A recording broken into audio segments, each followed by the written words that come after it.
अल्लाहुम्मा सल्ली अला मुहम्मदिन व आले मोहम्मद व अज्जल फ़रज आले मोहम्मद या अली ज़ुल जलाल वल इकराम मदद।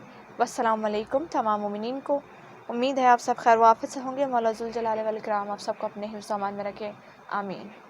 और जनाब बक़ियतुल्लाह कायम ज़माना ज़ुल जलाल वल इकराम तमाम तर मोमिनीन ख़वातीन के पर्दों के वारिस हों। मोमिनीन, थंबनेल डेफिनेटली आप देख चुके हैं और आज का टॉपिक क्या होगा ये भी आप जानते हैं। उससे पहले मैं एक चीज़ क्लियर कर दूं, आप जानते हैं कि मैं हमेशा ही जो है वो रिलीजियस पॉइंट्स पर बात करती हूँ। हमारा एक थीम है और उस थीम से हटकर हम बात नहीं करते। हम हमेशा रिलीजियस पॉइंट्स पर बात करते हैं। बट ये वाक़या जो पंजाब कॉलेज लाहौर में पेश आया है, ये इतना बड़ा बन चुका है कि हम मजबूर हैं इस टॉपिक पर बात करने के लिए, because we are not just Shia Muslims but we are Pakistani also. और अगर हमारे पाकिस्तान में रहते हुए हमारे ही पाकिस्तान में रहने वाली बेटी को इंसाफ ना मिले तो फिर पाकिस्तान में रहने का कोई मतलब ही नहीं बनता। मोमिनीन, ये जो केस पंजाब यूनिवर्सिटी लाहौर में पेश आया है, ये कोई पहला केस नहीं है। इस तरह के कई केसेस पहले भी हो चुके हैं। और कुछ टाइम पहले की बात है, हमारे जिस सिटी में मैं इस वक्त मौजूद हूँ, फैसलाबाद, इस सिटी में यहाँ की जो जीसी यूनिवर्सिटी ऑफ फैसलाबाद है, यहाँ भी बिल्कुल ऐसा ही एक इंसिडेंस पेश आया था लास्ट ईयर। लेकिन उस इंसिडेंस के बारे में भी कुछ नहीं किया गया, उस किस्से को, उस मुद्दे को दबा दिया गया। वो स्टूडेंट जिसके साथ रेप किया गया था बाय टीचर्स, उस स्टूडेंट की भी डेथ हो गई और मुजरिम पकड़े नहीं गए। और सेम चीज़ अब इस केस के साथ भी करने की कोशिश की जा रही है। सबसे पहले मोमिनीन, जो वीडियो वायरल किया जा रहा है इस वक्त, इसमें विक्टिम मौजूद है। सबसे पहले तो आप वो वीडियो देखिए, देन फिर आपसे बात करते हैं।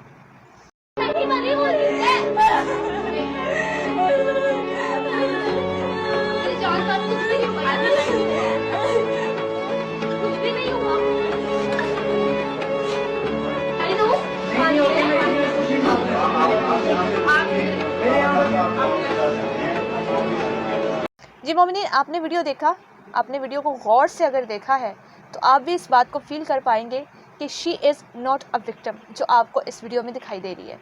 ये लड़की विक्टिम नहीं है, बल्कि ये विक्टिम की या तो कोई दोस्त है या मे बी उस कॉलेज की कोई स्टूडेंट है जिसने मे बी शायद ये वाक़या अपनी आंखों से देखा है, जिसकी वजह से उससे पैनिक अटैक आ रहे हैं। लेकिन इस लड़की की जो हालत इस वीडियो में दिख रही है, उससे कहीं कहीं ये भी फील किया जा सकता है कि शायद उसे कोई हैवी डोज ऑफ ड्रग दिया गया है, जिसकी वजह से उसकी इतनी गैर हालत है। लेकिन ये विक्टिम नहीं है, इसके साथ रेप नहीं हुआ है, ये भी चीज़ इस वीडियो से पता लगाई जा सकती है। तो द थिंग इज़, अगर ये वो लड़की नहीं है तो where is that victim girl? वो लड़की कहाँ है जिसके साथ ये केस हुआ है? मोमिनीन, आप सुनकर हैरान होंगे, वो लड़की अभी तक सामने आई ही नहीं है। ना उसकी कोई आइडेंटिफिकेशन सामने आई है, ना उसका नाम सामने आया है, ना उसके पेरेंट्स सामने आए हैं और ना ही उसकी कोई फुटेज।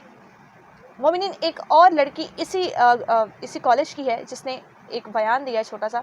आप उस लड़की का वो बयान भी देखिए। स्टूडेंट है और ये कैंपस 10 की ही स्टूडेंट है। आइए इनसे जानने की कोशिश करते हैं कि सारा वाकया हुआ क्या था। जी बेटा बताओ। असल में हुआ ये कि लड़की को बेसमेंट में बुलाया गया, वैन वाले ने उसको बुलाया बेसमेंट में कि मेरी बात सुनो, फीस के हवाले से कोई बात करनी थी। उसके बाद ना उसको नीचे लॉक किया गया पहले। उसके बाद ना गार्ड उधर ही था, गार्ड ने उसके साथ रेप किया, उसने उसका रेप किया। और गार्ड जब उसको पता चला, उसने चीखें मारी ना, तब फीमेल स्टाफ की टीचर ने देखा उसको कि ये बहुत इसकी हालत बहुत ही गैर हो गई है। इन्होंने रेस्क्यू वालों को फोन कर दिया फौरन से। जब रेस्क्यू वाली तुरंत क्लासेस बच्चों ने सुनी, अब रेस्क्यू वालों की आवाज, उस लड़की की चीखों की आवाज सुनी, फिर भी ये लोग मुकर रहे हैं कि भाई इस कुछ ऐसा सीन ही नहीं हुआ। अच्छा बच्चे, मुझे एक बात बताओ कि क्या इसमें वैन वाला भी इन्वॉल्व था? क्या वैन वाले ने भी उस बच्ची के साथ रेप किया या सिर्फ वो बच्ची के साथ उस गार्ड ने रेप किया था? उस गार्ड ने ही रेप किया, लेकिन वैन वाला भी मौजूद था उसके साथ। उसमें वैन वाला भी मौजूद था। जी मोमिनीन, इससे भी थोड़ा सा वाकया क्लियर तो हो रहा है। वो कॉलेज की वैन का ड्राइवर था जिसने बेसमेंट में बुलाया। वो कह रही पता नहीं कोई फीस की बात करना चाह रहा था। वो सबसे पहले हैरानी की बात ये कि बेसमेंट में कॉलेज की वैन का ड्राइवर बुलाने वाला होता कौन है? हु द हेल आर ही, जो एक स्टूडेंट को कॉलेज के अंदर बेसमेंट में बुला रहा है जस्ट एंड जस्ट फी की बात करने के लिए? No, this is not right statement. ये किसी बड़े बंदे का हाथ है इस सारे मामले में, जिसे छुपाने के लिए अब सारा का सारा मुद्दा जो है वो गेट कीपर पर या फिर वो बस ड्राइवर पर डालते जा रहे हैं। ये बिल्कुल बकवास है। अब मोमिनीन, जिस स्टूडेंट ने वहाँ से ये खबर दी थी कि किस तरह से बेसमेंट में लड़की की चीखने चिल्लाने की आवाज़ सुनेगी, किस तरह से उस पर रेप अटैक किया गया और किस तरह से फिर उसको यहाँ से रेस्क्यू करके कॉलेज से हॉस्पिटल ले जाया गया, उसी लड़की ने मरीम नवाज़ के सामने किस तरह से अपना बयान बदला है, वो भी देखिए। की टीचर थी, उन्होंने बोला अगर आप प्रोटेस्ट के लिए आए हैं तो आप लड़े भी, तो हम आपको बचा लेंगे, कुछ भी नहीं होगा ऐसा वैसा। अब वो न्यूज़ एंकर के साथ खड़ी होगी, न्यूज़ एंकर ने हमें एक स्क्रिप्ट दे दी कि आपने ऐसे ऐसे बोलना है। इसने देखा है, मैंने जबकि वीडियो में बोला कि बच्चों ने आवाज़ें सुनी, मैंने ऐसा कुछ बोला नहीं कि मैंने सुनी या मैं उधर मौजूद थी। जो आई विटनेस थी बच्ची, उसने अपना बोला भी है कि मैं आई विटनेस हूँ, और उसकी वीडियो इतनी ज़्यादा वायरल नहीं हुई, मेरी वीडियो ज़्यादा वायरल कर दी उन्होंने। आई विटनेस कोई था ही नहीं, क्योंकि ऐसा वाकया हुआ ही नहीं। जी मोमिनीन, उसने बयान बदलते हुए कहा कि मैंने जो वहाँ कहा था वो सब स्क्रिप्टेड था, लेकिन अब जो बोल रही हूँ वो सच है। हालांकि यहाँ पे झूठ ये था कि वो जो कह रही थी वो सच था, और अब जो मरीम नवाज के पास बैठ के ये बोली है ये स्क्रिप्टेड था।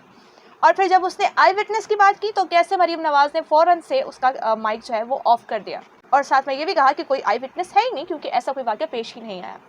ये है हमारे पाकिस्तान का इंसाफ।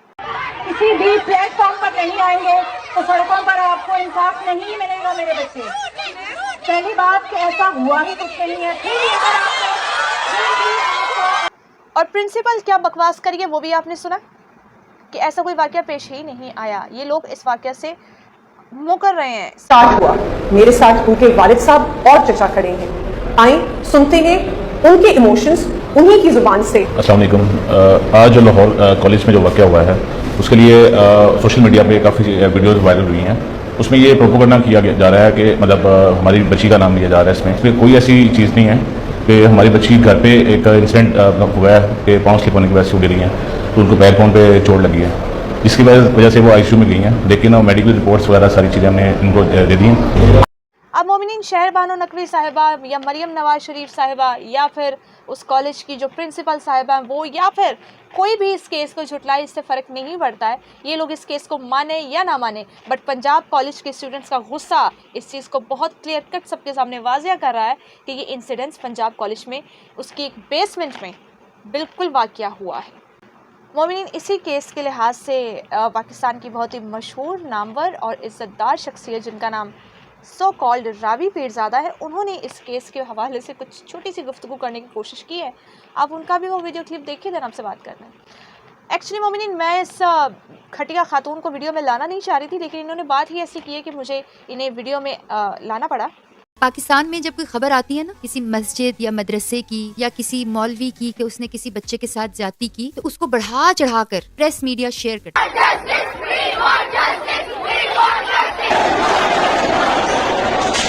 लेकिन जब यही खबर आती है किसी मॉडर्न स्कूल सिस्टम या कॉलेज की, तो उसको दबा दिया जाता है। तो मोमिनीन, इनको लड़की के साथ पेश आने वाले वाक़या पे ज़्यादा कोई अफसोस मुझे दिख नहीं रहा कि है, लेकिन हाँ, इन्हें एक चीज़ पर बहुत ज़्यादा अफसोस है।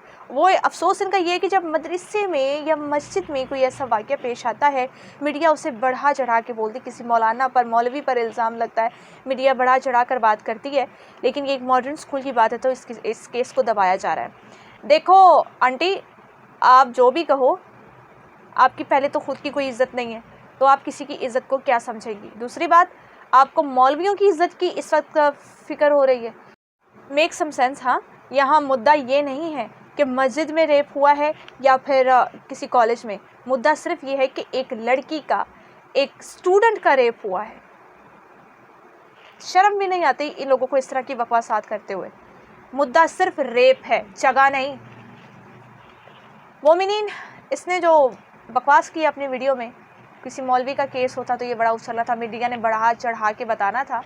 आपके यहाँ तो जिनसी ज़्यादती की कोई सज़ा दी ही नहीं जाती फ़िक़्ह हनफ़ी के मुताबिक, चाहे वो किसी भी तरह की ज़्यादती हो, चाहे वो ज़्यादती फिर हम जिन्स के साथ हो या किसी गैर जिन्स के साथ।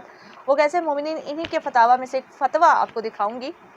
फतवा नंबर आपके सामने मौजूद है। लिखते हैं इनके मुताबिक बदफेली में ज़िना की सज़ा नहीं है। इस्लामी हुकूमत में भी इमामुल मुस्लिमीन की जानिब से बदफेली के मरतब को संसार नहीं किया जा सकता और ना ही कोड़े लगाए जा सकते हैं। ठीक है जी, ये सामने आपके फतवा इनका मौजूद है। आपके यहाँ तो ऐसे जुर्म की सज़ा है ही नहीं, तो आप क्या बात कर रही हैं। आप यहाँ भी आगे बात ना करें। जिस मसलक से आप जुड़ी हैं, आप अगर उसको खोल के देखें तो उसमें चीज़ों की सज़ा है ही नहीं। आपके लोगों ने सज़ा बनाई ही नहीं है। वो लोग समझते हैं कि जो हो गया बस ठीक है, कान मरोड़ के माफ़ी दे दो बस। खैर, आप इन मुद्दों पर बात ना करें। मोमिनीन, एक और डाकू हसीना है जो रिसेंटली सोशल मीडिया पे वारिद हुई हैं। उन्होंने भी कुछ कहने की कोशिश की है। उन्होंने ये कहने की कोशिश की, मैं उनकी वीडियो नहीं लगाऊंगी क्योंकि she is not any important person जिसकी मैं वीडियो यहाँ पे लगाऊँ आपके सामने। उन्होंने, नकाबपोश हसीना ने अपने वीडियो में कहा कि जी ये आजकल जो ज़्यादतियाँ हो रही हैं ये बेपर्दगी की वजह से हो रही हैं। तो ओ मैडम, बुरकों में लड़कियों की इज्जतें गई हैं। बीबी कह रही हैं कि रेप इसलिए हो रहा है, जिनसी ज़्यादतियाँ बच्चियों के साथ, लड़कियों के साथ इसलिए हो रही हैं क्योंकि बेपर्दगी बहुत है। अगर पर्दे में जाएंगी तो ये नहीं होगा। Please kindly listen to me madam, she is in college uniform. वो यूनिफॉर्म में थी। अब यूनिफॉर्म में भी बच्चियों के रेप होंगे तो फिर ठीक है, बच्चियों की पढ़ाई छुड़वा के आप उन्हें घरों पे बिठाएं। आज के दौर में पढ़ाई लिखाई कितनी इंपॉर्टेंट है लड़कियों के लिए, ये बात हर कोई जानता है। आप जैसे अनपढ़ जाहिल लोग नहीं जानते तो हम क्या करें इसमें। उल्टा आप उसके लिबास की खामी निकाल रही हैं।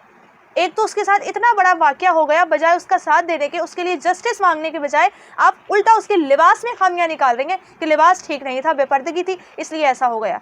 खुदा ना खास्ता आपके साथ बुरके में ही ऐसा हो जाए, फिर आप क्या कहेंगी? क्योंकि जो दरिंदे इस वक्त पाकिस्तान या पूरी दुनिया में फैले हुए हैं वो लड़की का लिबास नहीं देखते, वो सिर्फ ये देखते हैं कि ये एक लड़की है, वो फिर चाहे बुरके में हो या फिर किसी बेहुदा लिबास में हो, ये छोड़ते ही नहीं है, किसी को नहीं छोड़ते। ना बूढ़ी को छोड़ रहे हैं, ना जवान को छोड़ रहे हैं, ना बच्चे को छोड़ रहे हैं, ना बड़े को छोड़ रहे हैं, ना मर्द को छोड़ रहे हैं, ना औरत को छोड़ रहे हैं। जानवर बनते जा रहे हैं इस दुनिया के लोग। खैर मोमिनीन, ये जो बीबी बात कर रही है कि ज्यादती और रेप बेपर्दगी की वजह से होते हैं, तो इसकी वजह बेपर्दगी नहीं है। पास्ट के अंदर कुछ ऐसे मुजरिम हैं जिन्होंने ये ज्यादतियाँ पहले की और आपने उन्हें रज़ी अल्लाह बना दिया। मोमिनीन, आपके सामने एक हवाला पेश करूँगी किताब तारीख़ तबरी से, हिस्सा 2 पेज 81। जी मोमिनीन, किताब तारीख़ तबरी हिस्सा 2 पेज 81 आपके सामने मौजूद है। खालिद बिन वलीद का एक वाक़या है इसके अंदर, जिस पे लिखा है कि उमर को जब इस वाक़े की इत्तला हुई, उन्होंने अबू बकर से इनकी शिकायत कर पहम इसरार से कहा कि देखिए, दुश्मन खुदा खालिद ने एक मुसलमान को कत्ल कर दिया और फिर इसकी बीवी पर कूद पड़ा। मतलब मुसलमान को कत्ल किया और फिर उसकी बीवी का रेप किया। मजीद आगे हज़रत उमर ने कहा कि तुमने एक मुसलमान को कत्ल कर दिया और फिर इसकी बीवी पर कब्जा कर लिया, मैं तुम्हें संसार कर दूंगा। ये खालिद बिन वलीद के बारे में हज़रत उमर के अल्फाज हैं।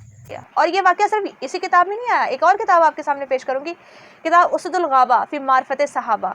जी, उसदुल गाबा में जिल्द सोम और पेज नंबर 98 पे बिल्कुल ऐसा वही वाक़या मौजूद है। लिखते हैं, जब खालिद बिन वलीद दरबार खिलाफत में पेश हुए तो हज़रत उमर ने इनसे कहा, ए अल्लाह के दुश्मन, तुमने एक मुसलमान को कत्ल करके इसकी बीवी से बदकारी की, हम तुम्हें संसार करेंगे। 2 चीज़ें क्लियर हो रही हैं मोमिनीन। पहली ये कि हज़रत उमर ने कहा कि इस तरह के बंदे को संसार करना चाहिए। हज़रत उमर संसार करना चाहते थे खालिद बिन वलीद को। वो अलग बात है कि हज़रत अबू बकर ने ऐसा नहीं किया, उन्होंने माफ़ कर दिया। खैर, और हज़रत खालिद बिन वलीद कौन, जिसे ये लोग इस्लाम का हीरो बना के पेश करते हैं लोगों के सामने। इस्लाम का हीरो, ला हौला वला कुव्वत। एक जानी को जब इस्लाम का हीरो बना के पेश किया जाएगा तो ज़िना तो आम होगा। ये रेपिस्ट किस तरह से बन रहे हैं? ये रेपिस्ट, फिर मैं तो यही कहूँगी कि ये हज़रत खालिद बिन वलीद के मुक़ल्लिद हैं जितने भी रेपिस्ट हैं, क्योंकि उनको पता है कि जब खालिद बिन वलीद की माफ़ी हो गई थी तो फिर हमारी भी हो जाएगी।